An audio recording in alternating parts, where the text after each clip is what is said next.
शिव शिव, कोई शिव को पुकारता हुआ अंदर चला आ रहा था। शिव, ज्योति और मंदाकिनी जी ने दरवाजे की ओर देखा। शिव आहिस्ता से बोला, आपने शैतान का नाम लिया और शैतान हाजिर। चुप कर बदमाश, अपने बाप को शैतान बोल रहा है। दाकिनी जी ने फिर उसे डांटा और शिव अपनी हरकतों पर मुस्कुरा रहा था। शिव के पिता अमर मल्होत्रा उसे ढूंढते हुए विला के अंदर चले आए। शिव ने मंदाकिनी जी को छोड़ा और उनके बगल में खड़े होते हुए बोला, गुड मॉर्निंग डैड, आप इस वक्त कहाँ से आ रहे हैं? अमर जी के चेहरे से ही पता चल रहा था वो इस वक्त बेहद गुस्से में है। कभी कभी हैरानी होती है ये बात जानकर कि तुम मेरे बेटे हो। तुम्हारी हरकतें ही ऐसी हैं। कल रात फिर तुमने नया तमाशा खड़ा किया। मैं पूछता हूँ क्या मिला ये सब करके? मंदाकिनी जी बोली, अमर शांत हो जाओ बेटा, इतने गुस्से में क्यों हो? क्या किया है इसने? वो आप इसी से पूछिए, माँ साहबजादे अपने मुंह से बताएंगे अपने कारनामे। मर जी शिव को घूरते हुए बोले। शिव को देखकर ऐसा लग रहा था जैसे इन बातों से उसका कोई लेना देना ही न हो। नीचे हो रहे शोर को सुन कमरे से निकलकर एक औरत बाहर आई। एक हाथ में लिपस्टिक और दूसरे हाथ में हेयर ब्रश पकड़ा हुआ था। उस औरत ने फुल लेंथ मैक्सी पहनी हुई था। वो सीढ़ियों से उतरकर नीचे चली आई। आखिर हो क्या रहा है यहाँ? मेरे कमरे तक शोर आ रहा था।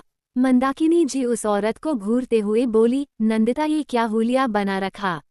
घर की बड़ी बहू हो, थोड़ा तो पहनने ओढ़ने का ख्याल करो। माँ मैं तैयार ही हो रही थी लेकिन आपके बेटे की आवाज़ सुनकर मैं भागी भागी चली आई। आखिर हो क्या रहा है यहाँ पर? नंदिता ने अमर जी की ओर देखा। मंदाकिनी जी बोली, आखिर बात क्या है अमर? शिव क्या किया है तुमने?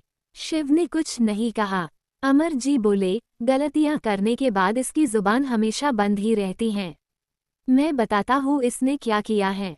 कल रात बीच सड़क पर एक लड़के को पीटा और साथ ही अपनी brand new car range rover जला दी जिसे खरीदे 3 महीने भी नहीं हुए थे। पूरे 2 करोड़ 96 लाख की थी। आग लगाते वक्त जरा सा भी ख्याल नहीं आया। अमर जी ने जब पूरी बात बताई तो सब शिव की ओर देखने लगे। नंदिता का तो ब्लड प्रेशर बढ़ने लगा था। मंदाकिनी जी बोली, शिव ये क्या सुन रहे हैं हम? ओफो दादी, ऐसा भी क्या हो गया? अपनी ही गाड़ी जलाई है, क्या फर्क पड़ता है? मेरी 1 घंटे की सैलरी थी बस, फिर चाहे मैं उसे उड़ाऊं या आग लगाओ। रही बात गाड़ी की, शोरूम में कमी नहीं है इनकी। मैं ऑर्डर कर चुका हूँ, कल तक डिलीवर हो जाएगी। शिव ने बड़ी बेपरवाही से ये बात कही। अमर जी फिर एक बार गुस्से से बोले, देखा माँ, आपने अपने किए का इसे कोई पछतावा नहीं है। कितनी बेशर्मी से हमें जवाब दे रहा है। शिव ने उनकी बात काटते हुए कहा, डैड प्लीज आपके पैसे नहीं उड़ाए हैं मैंने। काम करता हूँ, साउथ ईस्ट एशिया का हेड हूँ। ऐसी दर्जनों गाड़ियाँ चुटकियों में खरीद सकता हूँ। मेरे पैसों पर मेरा हक है।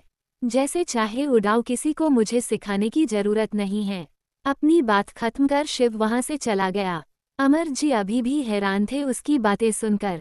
नंदिता बोली, आप भी न छोटी छोटी बातों को लेकर मेरे बच्चे का मूड खराब कर देते हैं। अब पूरा दिन उसके चेहरे पर स्माइल देखने को तरस जाएंगे। सब तुम्हारे लाड प्यार का नतीजा दिन ब दिन और बिगड़ता जा रहा है। अमर जी के ये कहते ही नंदिता बोली, अब आप मुझ पर क्यों चढ़ रहे हैं? कोई नहीं मिला तो मुझी पर गुस्सा उतारेंगे। जा रही हो अपने बेटे को देखने। नंदिता भी वहां से चली गई। अमर जी ने कहा, माँ एक मैं ही पागल हूँ। बेटा दिन ब दिन हाथों से निकलता जा रहा है और इस औरत को देखो, बेटे को छोड़कर पूरी दुनिया गलत लगती है। तो फिर सुधारने की जिम्मेदारी तुम उठाए। तुमसे कई दफा कहा मैंने, कोई अच्छी लड़की देखकर शादी कराओ। देखना उसकी जिंदगी में कोई संभालने वाली आएगी न तो वो सिखाएगी रिश्तों की कीमत क्या होती है। उसकी फिजूल खर्ची पर भी लगाम लगेगा। वैसे भी 30 का हो चुका था। आखिर और किस चीज का इंतजार है तुम सबको? माँ आपको क्या लगता है मैं कोशिश नहीं कर रहा? पिछले 4 साल में 12वें रिश्ते को रिजेक्ट कर चुका है वो। सब एक से बढ़कर एक थी। सब में इसने कमियां निकाली। अमर जी की बात पर ज्योति बोली, भैया एक बार शिव से पूछकर देखिए, वो किसी को पसंद तो नहीं करता ना। इम्पॉसिबल ज्योति, अगर ऐसा होता तो उसे शादी करके ये घर ले आता। सच बात तो ये है, इसके रवैये को देख लड़कियां खुद मना कर देती हैं। अमर जी की बातों ने मंदाकिनी जी को और परेशान कर दिया। अमर जी ज्योति से बोले, मेरा सिर दुखने लगा है ज्योति, प्लीज सर्वेंट से कहकर एक कप चाय बनवा दो। जी भैया आप बैठिए, मैं चाय बनवाती हूँ, बोल ज्योति वहां से चली गई। अमर जी हॉल में रखे सोफे पर जाकर बैठ गए। नंदिता ऊपर फ्लोर पर बने जिम में पहुंची। शिव पंचिंग बैग पर पंच मार रहा था। फिलहाल खेलने का कोई मूड नहीं था, बस गुस्सा उतार रहा था। नंदिता अंदर आते हुए बोली, तुम्हारे डैड के गुस्से को मैं सीरियसली नहीं लेती, तुम क्यों ले रहे हो? तुम्हें तो मालूम है न, उम्र बढ़ने के साथ इंसान का दिमाग काम करना बंद कर देता है, बस वही समझ लो। शिव ने पंचिंग बैग को कसकर पकड़ लिया। रियली, आप मेरे सामने अपने हस्बैंड की बुराई कर रही हैं या फिर मुझे बनाने की कोशिश कर रही हैं? मॉम, करेले का जूस बंद कीजिए और उन्हें ऑरेंज जूस दीजिए। आजकल मुझ पर बहुत ज्यादा गुस्सा आने लगा है उन्हें। कितनी बार कहा है, मैं कोई छोटा बच्चा नहीं हूँ, वो तो ऐसे ट्रीट करते हैं जैसे मैं अभी तक बड़ा ही नहीं हुआ। ओफो, गुस्सा थूक दो शिव। यू नो वॉट, मेरा बेटा गुस्से में भी बहुत क्यूट लगता है। चलो अब जल्दी से मुस्कुरा दो। दिता अभी भी शिव के चेहरे की ओर देख रही थी। अपनी मॉम से किसी चीज का बैर नहीं था और ऐसा कोई काम नहीं था जो वो उनकी खुशी के लिए करता नहीं था। शिव के चेहरे पर स्माइल देख नंदिता ने प्यार से उसके माथे को चूम लिया। बस यही मुस्कुराहट तुम्हारे चेहरे पर हमेशा रहनी चाहिए। वर्कआउट खत्म करने के बाद नाश्ते की टेबल पर मिलना। श्योर मॉम, शिव ने कहा। अपनी बात खत्म कर नंदिता वहां से चली गई। अंडस्को अंडस्को अंडस्को अंडस्को अंडस्को अंडस्को अंडस्को अंडस्को अंडस्को अंडस्को अंडस्को अंडस्को। नैनीताल। मीटिंग खत्म हो चुकी थी।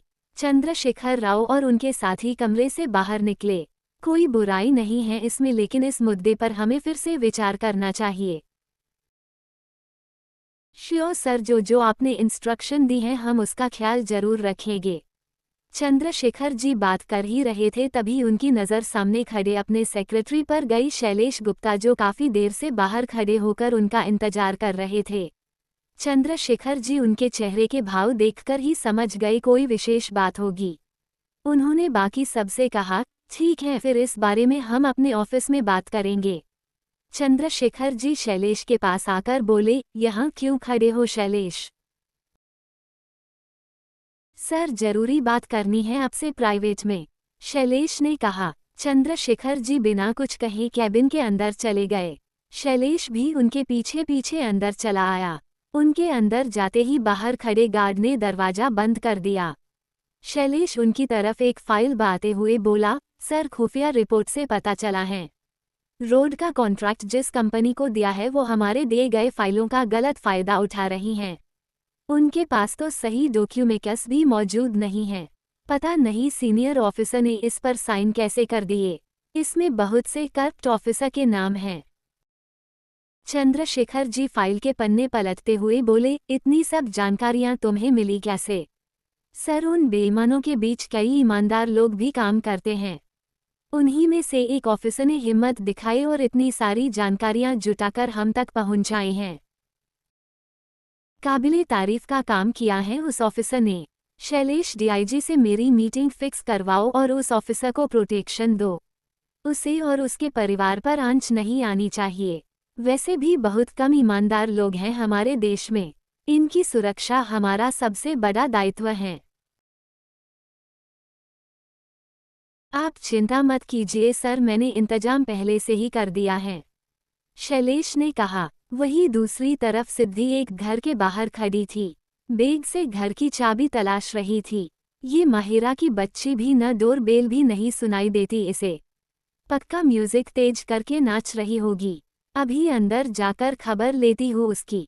सिद्धि ने दरवाजा खोला और घर के अंदर चली आई। जैसा सोचा था बिल्कुल वैसा पाया। तेज म्यूजिक का शोर दरवाजे तक पहुंच रहा था। सिद्धि सीढ़ियां चढ़ ऊपर वाले कमरे में पहुंची। घर का नक्शा पूरी तरह बिगा हुआ था। टीवी पर तेज आवाज में गाना चल रहा था और सामने एक लड़की मजे से हिप हॉप डांस कर रही थी। ये है सिद्धि की छोटी बहन माहिरा। सिद्धि ने सबसे पहले जाकर टीवी बंद किया। माहिरा रुक गई। अभी भी तेज तेज हाफ रही थी वो।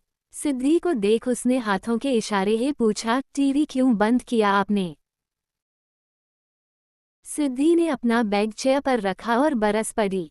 ये क्या हाल बना रखा है तुमने कमरे का? 2 साल की बच्ची नहीं 21 साल की बुढ़िया हो। तुम्हें कोई होश भी है? कब से मैं डोरबेल बजा रही थी। माहिरा रिलैक्स होकर बोली, तो क्यों बजा रही थी? डोरबेल खराब हो चुका है, किसी को आवाज नहीं सुनाई देगी। वैसे भी आपके पास तो घर की चाबी रहती है न? सिद्धि हैरान नजरों से उसे देखने लगी।